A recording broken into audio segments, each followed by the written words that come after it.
வணக்கம் நேர்களே. இந்த எஸ்ஐஆர் அப்படின்ற விஷயம் இப்ப நடந்து முடிஞ்சிருக்கு. அப்படி இருக்கக்கூடிய சிச்சுவேஷன்ல எல்லாருமே அந்த எஸ்ஐஆர் ஃபார்ம ஃபில் பண்ணணுமா? அப்படின்ற ஒரு கேள்வி எழுந்திருக்கு. இந்த எஸ்ஐஆர் அப்படிங்கிறத ஏன் இவ்ளோ அவசர அவசரமா பண்ணணும்? அதுக்கு முக்கியமான காரணம் என்ன நடந்தது? அப்படிங்கிறத நம்ம கவனிக்க வேண்டியது இருக்கு. அத பத்தி நாம ஆனந்த் சார்ட்ட பேசலாம் வாங்க. வணக்கம் சார். வணக்கம். சார் இந்த எஸ்ஐஆர் ஃபார்ம வந்து ஃபில் பண்ணி குடுங்க, குடுங்க அப்படிங்கிற மாரி ஒரு மாரி மென்டல் பிரஷராவே உனக்கு மென்டல் ப்ரெஷரா இருக்கும் பாஸ். உனக்கு விஷயம் தெரியும். ம்.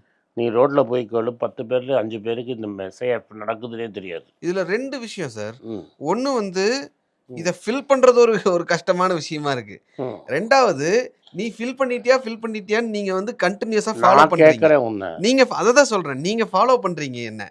எனக்கு என்னன்னா, காலையில வந்துட்டு ராத்திரி போறேன் அப்படின்ற சிச்சுவேஷன்ல, எனக்கு என்ன ஒரு சந்தேகம் வருதுன்னா, இது மாரி எத்தன பேர் இருப்பாங்க? நெறைய அப்படிங்கிறது ஒண்ணு இருக்கு. முக்காவாசி பேரு who are in a normal job in Chennai, Coimbatore, Trichy they don't have time. ம், ஓட்டு போடாட்டா உனக்கு ஒண்ணும் பெருசு. எவன் ஆண்டா எனக்கு என்ன? ம். யார் ரூல் பண்ணா எனக்கு என்னங்கிற ஆட்டிட்யூட்ல முக்காவாசி பேர் இந்த ஃபார்ம சப்மிட்டே பண்ண மாட்டோம். அப்ப அவங்களுக்கெல்லாம் ஓட்டு கிடையாது. ஆமா. எப்போதுமே ஒண்ணு புரிஞ்சுக்கோ. இது அழகா ராஜன் வந்து ஒரு 15 வருஷத்துக்கு முன்னாடி ஒரு லெக்சர்ல சொன்னத நான் சொல்றேன். யாரு ஓட்டு நிச்சயமா போடுவானோ, ம், அவனுக்கு கவர்மெண்ட் தேவைங்கிறவன் தான் ஓட்டு போடுவான். ம், கவர்மெண்ட் எனக்கு டே டு டேல தேவையில்லைன்னா நான் ஓட்டு போட மாட்டேன். ம், அப்படின்னா எனக்கு ரேஷன் வேண்டான்னு எனக்கு ரேஷன் வேண்டான்னு எங்கள் அப்பா 20 வருஷத்துக்கு முன்னாடி எழுதி கொடுத்துட்டாரு. ம். எங்களுக்கு ஆனர்ஸ் கார்டுன்னு ஒன்று கொடுத்துட்டான். White card. ம். White card. எங்களுக்கு ரேஷன் நோ தேவை. கமாடிட்டி. No commodity. எனக்கு ரேஷன் தேவையில்லை. எனக்கு டே டு டேல வெறும் எலக்ட்ரிசிட்டிக்கு மட்டும்தான் கவர்மெண்ட்டு. ம், அது நான் லைன்மேனை பார்த்தேன்னா அது முடிஞ்சிடும். ம், ரைட்டா? ம். டெலிஃபோனுக்கு எனக்கு கவர்மெண்ட் தேவையில்லை இனிமேல். தண்ணி கனெக்ஷனு. தண்ணி கனெக்ஷனுக்கு அதுதான் கார்ப்பரேஷன் தான் லோக்கல் லெவல் தானே. ம். ஏஇஏ செட் பண்ணிட்டா எனக்கு ஓவர். அவ்வளோதான். ம், எனக்கு என்ன இருக்குது? ம், where as far the poor his life itself is depend on the government. ம், ம், ம். அப்ப யார நான் செலக்ட் பண்றேங்கிறதுல அவங்களுக்கு கவனம் ஜாஸ்தி. அவனுக்கு தான் எனக்கு யார் நிறைய கொடுப்பாங்க அப்படிங்கிற கவனம் ஜாஸ்தி. ம், அவனுக்கு என்ன வேணும்? ரேஷன் நிச்சயமாக வேணும். ஃப்ரீ பஸ்ஸு வேணும். ம், ரைட்டா? லேடிக்கு ஃப்ரீ பஸ்ஸு, எனக்கு பஸ் ஃபேர் கம்மியாக இருக்கணும். எனக்கு ஹாஸ்பிட்டல் போனால் மருந்து வேணும். ஹாஸ்பிட்டல் ஒழுங்காக நடத்தணும். ம், போனால் அட்லீஸ்ட் என்னை வீட்டை பார்த்துக்கிட்டேன்னு சொல்கிறதுக்காக ஹாஸ்பிட்டலில் எனக்கு சர்வீஸ் கொடுக்கணும். ஹாஸ்பிட்டல் வேணும். என் பசங்களுக்கு படிப்பு வேணும். எதர் டைரக்ட் ஸ்கூல் இல்லாட்டா ப்ரைவேட் எய்டட் ஸ்கூலில் வேணும். நான் சொல்கிறது தமிழ்நாடு இல்லை, ம், தட் இஸ் மெட்ராஸ் இல்லை, எல்லா இடத்துலையும் சொன்னேன். இதுக்கு எல்லாமே எனக்கு கவர்மெண்ட் தேவை. எனக்கு மாதம் அந்த உரிமை தொகை தேவை. சர்க்கார் என்னென்னா கொடுக்குதோ அது எனக்கு தேவை. ம். அப்போ தான் நான் வந்து மிடில் கிளாஸில் இருக்க முடியும். ஒரு 40,000 ரூபா வாங்குறவன் கவர்மெண்ட்டில் இருக்கிற சலுகையெல்லாம் வாங்கினா தான் மிடில் கிளாஸில் இருக்க முடியும். 60,000 ரூபா வாங்குறவன் சலுகை வாங்கினா தான் அப்பர் மிடில் கிளாஸ் இருக்க முடியும்.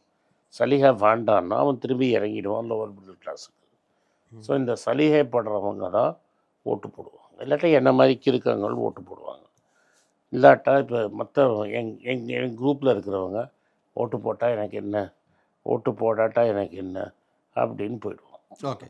இப்போ இந்த ப்ராப்ளம் வந்து ஏன் இவ்வளோ ப்ரெஷரா ஆகுது அப்படின்னு பேக்ல அப்படியே கொஞ்சம் கொஞ்சமா யோசிச்சு பார்த்தா, ராகுல் காந்தி ஓட்சோரின்ற ஒரு விஷயத்த சொல்றார். 3 தடவ பிரஸ்ஸ மீட் பண்றார்.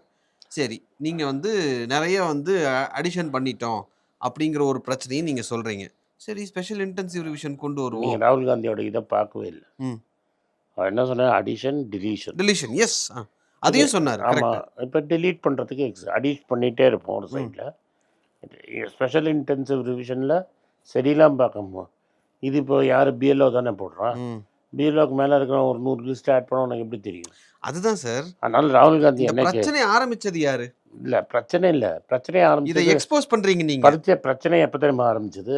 சரி, நீங்கள் 2 சட்டத்தை கவர்மெண்ட்டு மாற்றிட்டு. ம். முதல் சட்டம் என்ன மாற்றிட்டு? முன்னாடி எப்படி ரூல்னா, எலெக்ஷன் கமிஷனை யார் வேணால் அப்பாயிண்ட் பண்ண முடியாது. ம். பிரதமர், leader of opposition and chief justice India சேர்ந்து தான் அப்பாயிண்ட் பண்ண முடியும். 2-1 மெஜாரிட்டியில் யார் வேணால் அப்பாயிண்ட் பண்ணணும். ம். சீஃப் ஜஸ்டிஸ் ஆஃப் இந்தியா நார்மலாக நியூட்ரலாக இருப்பான். பிரைம் மினிஸ்டர் ஒன்று சொல்லுவான், லீடர் ஆப்போசிஷன் ஒன்று சொன்னால் இது ஒரு நியூட்ரல் ஆளாக வச்சு அப்பாயிண்ட் பண்ணணுங்கிறது தான் பேச்சு. அந்த சட்டத்தை மாற்றி நீங்கள் என்ன சொல்லிட்டீங்க? மினிஸ்டர் ஒருத்தர், பிரைம் மினிஸ்டர் சூஸ் பண்ணுற மினிஸ்டரு, பிரைம் மினிஸ்டரும் லீடர் ஆஃப் அப்போசிஷனு 2-1. ம். ஸோ ஃபஸ்ட்டு எலெக்ஷன் கமிஷனை அன்ஃபார்மலாக இம்பார்ஷியலாக இருக்கணும். Scissors wife should be above சஸ்பீஷன் Shakespeare சொன்னதை மாற்றினது ஆளும் கட்சி. அதுக்கப்புறம் என்னாச்சுன்னா, ராகுல் காந்தி பிடிச்சிட்டான்னு தெரிஞ்ச உடனே எக்ஸ்போஸ் பண்ணுறதுக்கு முன்னாடியே நீங்கள் ஒரு சட்டத்தை கொண்டு வந்துட்டீங்க. எலெக்ஷன் கமிஷனர் என்ன தப்பு பண்ணியிருந்தாலும் எலெக்ஷன் கமிஷனில் வேலையாக இருக்கும்போது என்ன தப்பு பண்ணாலும் அவனை ப்ராசிக்யூட் பண்ண முடியாதுன்னு ஏன் சட்டம் பாஸ் பண்ணீங்க? விசாரிக்க முடியாது. விசாரிக்க முடியாது. ஏன்? அப்போ அவன் தப்பு பண்ண போகிறான்னு தெரிஞ்சுதானே நீ இதை பண்ணியிருக்க. ஏதோ நடந்திருக்கு. ஏதோ நடந்திருக்கு. அதை கேள்வி கேட்கறது தான் அப்போசிஷனோட வேலை. அப்போ சார் இப்போது இந்த ஓட் சோரிங்கிற ஒரு விஷயத்த ராகுல் காந்தி தரப்புலேருந்து காங்கிரஸ் தரப்புலேருந்து அதை எக்ஸ்போஸ் பண்ணுறீங்க. இன்னைக்கு பிஜேபி இந்த எஸ்ஐஆர் அப்படின்ற ஒரு விஷயத்தை கொண்டு வந்து அதை அவங்களுக்கு சாதகமாக எடுத்துக்கிறாங்களோ? அதுக்கு நாங்கள் இல்லையே.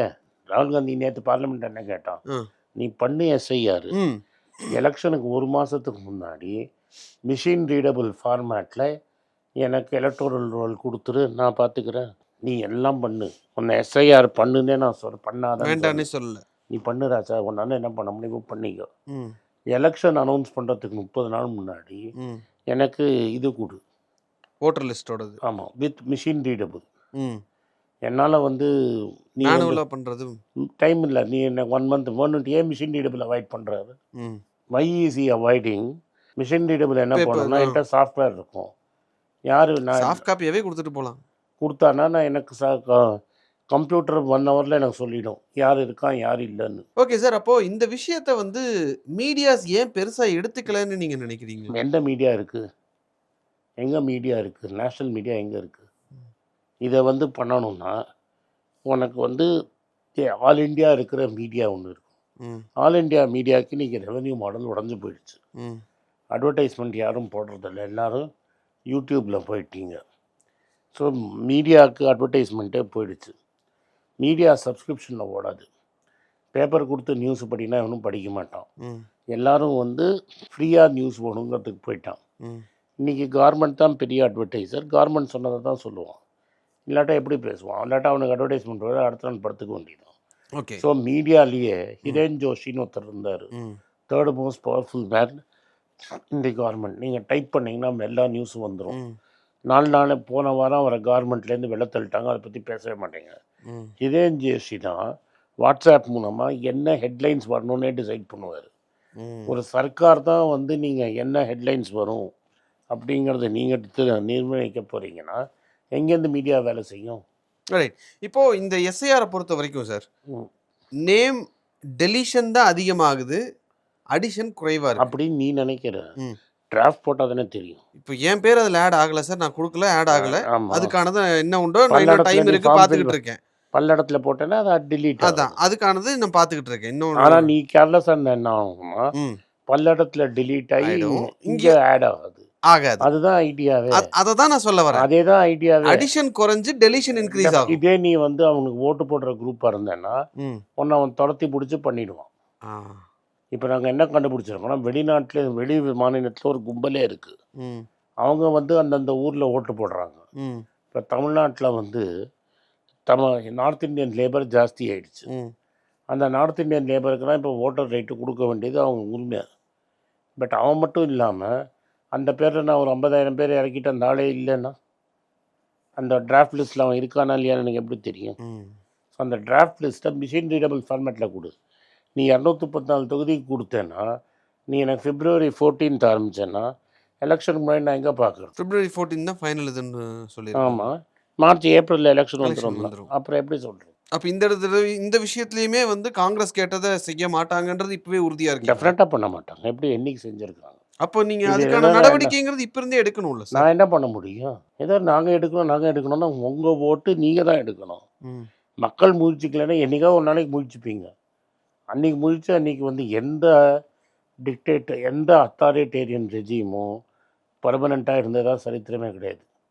கண்ணதாசன் சொன்னதை திரும்பி சொல்லணும், இந்த பூமியில் நிலையாக வாழ்ந்தவன் யாரடா. இனிமேல் தான் 21 கோடி பேர் வந்து, இது வந்து ஒரு ரஃப் எஸ்டிமேட்டு, 21 கோடி பேர் 91க்கு அப்புறம் மன்மோகன் சிங் ரிஃபார்ம்ஸில் முன்னேறினவங்க.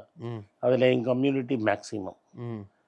இந்த மாதிரி கம்யூனிட்டிகள் தான் பிஜேபிக்கு ஓட்டு போட்டு இன்றைக்கி அவங்கள பெரிய ஆளாக்கியிருக்காங்க. இன்றைக்கி டிசிஎஸில் நடந்த வேலை, மற்ற நடந்த வேலை கடைசியில் இங்கே வச்சு அங்கே வச்சு உங்களோட வெல்பீயிங்கே காணாமல் போன அப்புறம் நீங்களே முழிச்சுப்பீங்க. Okay sir. ஸோ இந்த எஸ்ஐஆர் என்ன மாதிரியான தாக்கத்தை ஏற்படுத்த போகுது அப்படிங்கிறது இந்த எலெக்ஷன்ல, குறிப்பா தமிழ்நாடு எலெக்ஷன் வரப்போகுது. அதிலேயே நமக்கு ஒரு ஒரு ஐடியா தெரிஞ்சிரும். எஸ்ஐஆர் பண்ணதுக்கப்புறம் அடிஷன் எப்படி இருக்கு, டெலிஷன் எப்படி இருக்குன்றது ஓவரால் ஒரு ஐடியா கிடைச்சிரும் அப்படின்னு நம்ம நம்பலாம் சார். நன்றி சார். நன்றி, வணக்கம். வணக்கம். குழந்தைங்களுக்காக ஒரு புஸ்தகம் லான்ச் பண்ணோம். அது ரொம்ப சக்ஸஸ்ஃபுல்லாக இருக்குது. யாருக்கெல்லாம் அந்த புஸ்தகம் வேணுமோ எங்கள் டீமுக்கு கான்டாக்ட் பண்ணுங்கள். கீழே இருக்கிற நம்பர்லேயும் வெப்சைட்லேயும் கான்டாக்ட் பண்ணிங்கன்னா உங்களுக்கு அந்த புஸ்தகத்தை நீங்கள் வாங்கிக்கலாம். மற்ற எங்கள் புஸ்தகமும் அவைலபிள். எங்கள் வெப்சைட் மூலமாகவும் வாங்கலாம். கீழே இருக்கிற வாட்ஸ்அப் நம்பர்லேயும் மெசேஜ் அனுப்பலாம். நன்றி, வணக்கம்.